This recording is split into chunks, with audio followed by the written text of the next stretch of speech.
bahwa Ya, proses pemenangan dan proses pengamanan, apalagi mengamankan jalannya pemerintahan, ya kan. Saya melihat misalnya tingkat kepuasan publik sekarang 80 sampai 85%. Itu tidak bisa Kedai lepas. kopi 77,1% itu. Ya, beda 3 angka lah. Itu tidak bisa lepas dari dukungan partai politik, terutama PDI Perjuangan di eksekutif.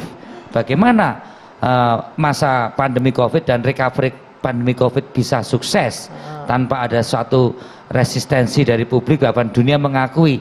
Nggak mungkin dong. Mohon maaf nih. Relawan bukan tidak ada peran, tapi peran kekuatan di dalam proses bagaimana mensukseskan 10 tahun pemerintahan Jokowi, terutama dalam hal kait kebijakan, baik itu anggaran maupun kebijakan-kebijakan berupa pembuat undang-undang dan perpu segala macam. Tetap itu di partai politik. Partai politik. Oke, baik, kita lanjutkan. Nanti usai jeda, jangan klaim-klaim aja relawan begitu. Kita tidak ada di dikotomi tadi ya relawan dengan parpol, tapi usai jeda kita lanjutkan. Saat lagi.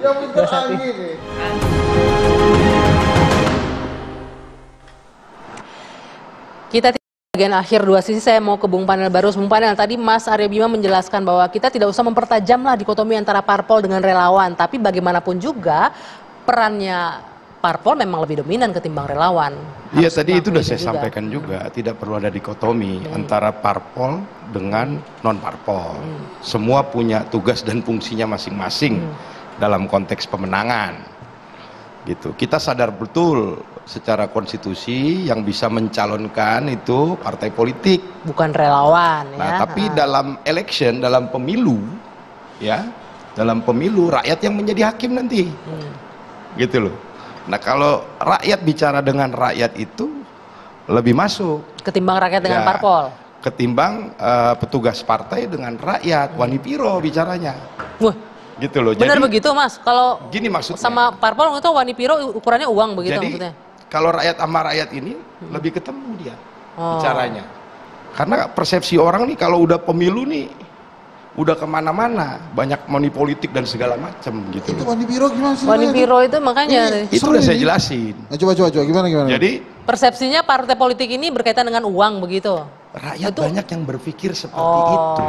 Serem ini gitu kalau gitu, Mas. Ya? Jadi nanti seperti yang saya bilang tadi, kalau sudah pemilu, ya, pada akhirnya kan semua kembali di TPS, rakyat yang menentukan, gitu loh.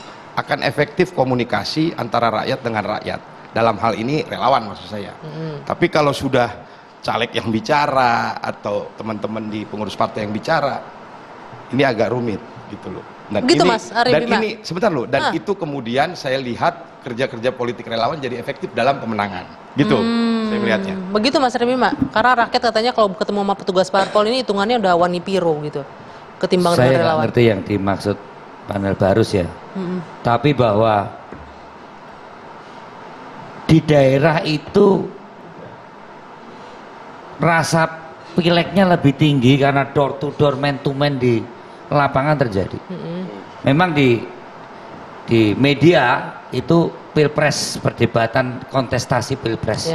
Tapi kalau sudah pemilu, pileg dan pilpres itu berjalan bareng, tingkat elektoral di bawah, tingkat RT RW itu betapa kontestasi pileg lintas partai politik dan di dalam partai politik itu sangat kuat, dan tentunya di situ man to man market membawa kehadiran seorang calon presiden itu suasana di dalam suasana pileknya cukup tinggi. Nah, relawan kalau tanpa kegiatan pileg seperti tahun 2014 memang mempunyai navigasi untuk masuk ke bawah. Tapi kalau sudah pileg dengan pilpres berbarengan, tidak ada suasana kampanye pilpres sendiri. Yang terjadi gitu. Suasana pileg dan pilpres itu menyatu, menjadi satu kesatuan. Saya tidak ngerti apa yang dimaksud Wanipiro. Wanipiro itu apa, suruh nyoblos Jokowi bayar? Setahu saya nggak ada orang nyoblos Jokowi dibayar, tuh nggak ada. Ya, di dalam situasi politik elektoral pilpres, ya kan. Nah, hal-hal yang terkait dengan kepentingan rakyat. Jadi rakyat, dari rakyat, oleh rakyat itu pada saat rakyat nyoblos 19 April 2019. Untuk rakyatnya kan 5 tahun. ada defisit akses soal pertanian, soal kesehatan, soal pendidikan, soal masalah hukum, soal masalah-masalah rakyat itu untuk masuk ke tingkat kebijakan itu ada defisit. Dan disinilah partai politik dan disinilah DPRD tingkat 2, tingkat 1, tingkat pusat menutup jembatan akses termasuk yang nyoblos Jokowi. Cukup masalah gini, kalau jelas dulu bahwa akses inilah fungsi partai politik begitu dominannya pada saat pencoblosan dan pada saat pemenangan, karena rakyat ini akan meminta hal-hal yang terkait janji-janji presiden itu lebih pada wilayah artikulator dan agregatornya lewat partai politik, yang ada di struktural lewat eksekutif yang ada di bupati, wali kota, gubernur, dan ada yang di legislatif. Inilah fungsi pemilu dari rakyat oleh rakyat itu pada saat nyoblos untuk rakyatnya 5 tahun. Disinilah fungsi PDI Perjuangan harus mengamankan sehingga tingkat kepuasan publiknya bisa 80%. Sekarang saya mau ke Mas Jafar. Itu dikatakan tadi kalau masyarakat itu lebih nyaman ngomong dengan relawan ketimbang partai politik. Gimana pun juga kan Nasdem ini masih koalisinya Pak Jokowi. Yang pertama soal Wani Piro, mungkin setelah ini panel harus membuktikan gitu, membuktikan secara nyata apakah begitu partai membawa capres itu ada pertanyaan Wani Piro. Jadi itu biarlah menjadi tugas panel karena dia yang menyampaikan dan saya nggak paham itu. Yang kedua terkait dengan bagaimana partai mengusung capres, saya contohkan saja ya terkait rakyat ini. Contohnya Nasdem itu punya pengurus sampai tingkat kelurahan. Apakah itu semua elit? Sebagian besarnya tentu rakyat. Mungkin 70%-nya adalah rakyat Indonesia itu. Bukan elit Indonesia gitu. Kenapa sampai tingkat desa? Nah, mereka juga berkampanye untuk kepentingan 2 hal. Yang pertama kepentingan pileg Partai Nasdem. 2019 Nasdem itu mendapatkan suara sekitar 12.600.000 di tingkat untuk DPR RI-nya. Itu hasil kerja partai, struktur, dan caleg. Lalu kemudian yang kedua, partai itu memperjuangkan pilpresnya bersamaan, berkelindan, itu tidak terpisah, bisa dipisahkan. Oh, saya cuma mau kampanye pileg, tidak.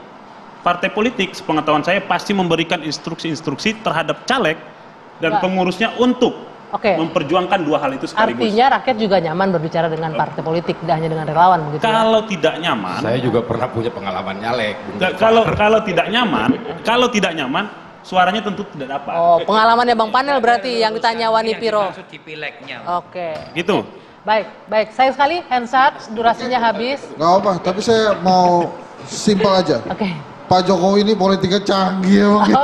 Baik. Terima kasih Bapak-bapak sudah hadir di Dua Sisi malam hari ini. Saya Dwi Anggia, saya harus tutup diskusi kita. Kita jumpa lagi pekan depan. Sampai jumpa.